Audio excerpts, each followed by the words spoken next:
You don't need to cut anything out. Oh, I'm gonna cut out lactose. I'm gonna cut out fructose. No, folks, discover 12 steps for a shredded 100% natural abdomen. Stick with me till the end of this video so you can achieve what 90% of people want. Let's start the video by explaining two very important things, which are the concepts of definition. What is muscle definition? It's having something to show and nothing to hide. I'll say that again, super simple. It's having something to show and nothing to hide. What does that mean? Having muscle mass and not having fat to cover it up, period. And the second concept is there such a thing as spot fat reduction? No, there isn't any spot fat reduction. Folks, please understand that. No product, no diet strategy, no workout makes you lose fat in a specific spot. You're gonna lose fat overall. So let's break down the steps for you to get that naturally shredded abdomen.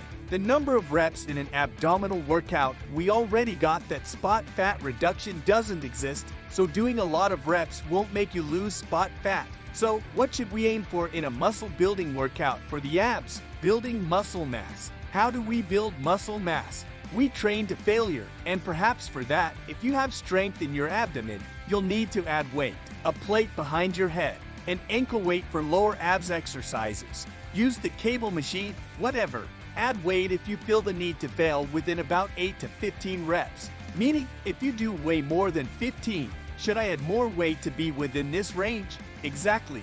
Alright, in training, we got that doing it to burn spot fat doesn't help. We have to do it for muscle growth. Just like if you did tons of exercises for your biceps, that won't yield good results. It might even cause injury. It's the same for abs. So, number of sets per workout. Around 8 to 12 sets per training session. That means 8 to 12 sets, which I can split into 2, 3, or 4 ab exercises with about 8 to 15 reps to failure each. We're starting to sketch out a training structure. Now what? How often should I train each week? Again, do you train biceps every day, chest every day? If so, you shouldn't. So, you're not going to do that for abs either. So, you'll train them at most twice a week. Full range of motion, recruitment of muscle fibers, beneficial muscle fiber damage. So, you're doing upper abs exercises. Do it thoroughly. Lower abs, complete the full exercise. Half reps aren't welcome. Okay, I've built up my abs, but to show them off, I can't have body fat. At 10% body fat, it starts to look pretty good. But I have 10% body fat and I can't see my abs. I didn't say 10% body fat overall. I said 10% in the abdominal fold. That's very important because my triceps might be at 3% and my abs at 19%, for instance. So the average would be 11%, but I have 19% on my abdomen. But then you average it out and say 10%, even if some spots are at 20% and others at 3%. So the spots at 3% will be way more defined than those at 20%. So when we say abs start to show at around 10% abdominal fold fat, and you ask, I have 10% and it's not showing well, that means you lack muscle mass, or you have excessive skin sag, or both.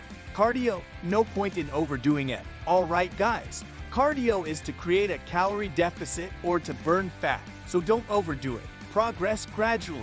If you lack muscle mass, as I explained earlier, first a bulking diet, then a cutting diet. First, we build muscle mass and then we shed fat to get the definition.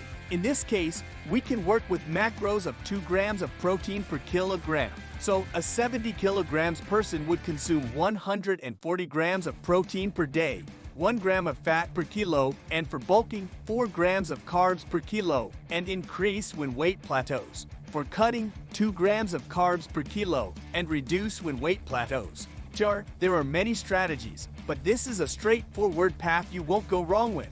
To hit these macros, you don't need to eliminate anything. I'll cut out lactose. I'll cut out fructose. No, folks, chill, okay? Hit like if you now understand that fructose isn't poison and lactose doesn't thicken the skin. Like and subscribe because you should already know this. So, you don't need to cut anything. What protein should I go for? Dairy, eggs, chicken, beef, fish, lamb, liver? Whatever you prefer. For carbs, I'll stick to rice, fruits, and tubers. Great! For fats, I'll consume nuts, olive oil, and fruits like avocado. Awesome, everything's on point. We've got quality sources for everything. We didn't impose any restrictions because we didn't restrict proteins, carbs, or fats. We didn't limit any food groups. All's good. There's no suffering when there's knowledge involved. It's crucial to emphasize calibration. So, if you plateau during bulking, increase the carbs as the protein and fat should already be on point. If you plateau during cutting, decrease the carbs because the fat and protein should already be right. Boost your cardio, increase the expenditure, reduce the intake, but make calibrations. And what about supplements? Are supplements crucial? Folks, supplements are just concentrated or isolated forms of food. What do I mean? I have milk and I have milk protein. I can isolate just the protein from milk, excluding the carbs. So I've isolated a portion of the food, and I can concentrate that portion. In 1 cup, I have 6 grams of protein. Now in 1 cup, I have 24 grams of protein. That's 4 times more. Supplements are just that. Once you understand this principle, you don't need any. Now, you want to add creatine? Cool, go ahead. It's not mandatory, but it can help. A multivitamin in a low-carb diet with reduced micronutrient intake because you eat less overall? Sounds good. L-carnitine, does it slightly aid fat burning? It does, as long as there's a calorie deficit. Does it thermogenic help? Yes, it does. Is supplementation something to consider? Absolutely. Technology in favor of our health, but there's no obligation to use any. Glutamine? Welcome if your immunity drops. It's not that it targets spot fat reduction, alright, it aids in fat loss from stubborn areas. So here's this little guide for you to get a naturally shredded abdomen. Alright, what's your favorite ab exercise? Have any extra tips? Drop them below to help us out.